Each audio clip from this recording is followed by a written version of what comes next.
প্রত্যেক বছরই হাসি আনন্দ অনাবিল খুশির বার্তা নিয়ে ঈদ আসে প্রত্যেক মুসলমানের ঘরে ঘরে।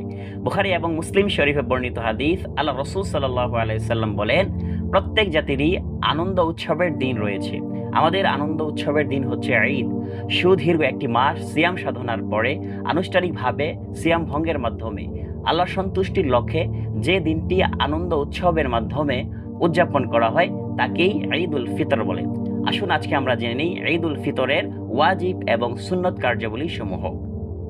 ঈদুল ফিতরের দিন দুটি ওয়াজিব কাজ রয়েছে। একটি হচ্ছে সদকাতুল ফিতর আদায় করা, অপরটি হচ্ছে 6 তাকবীরের সাথে 2 রাকাত ঈদের সালাত আদায় করা।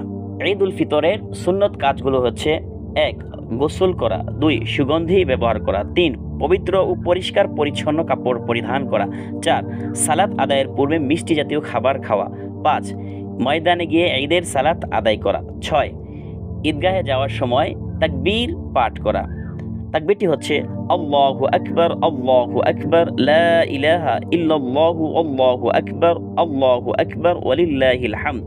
7. এক রাস্তা দিয়ে ঈদগাহে যাওয়া এবং অপর রাস্তা দিয়ে ঈদগাহ থেকে ফিরে আসা।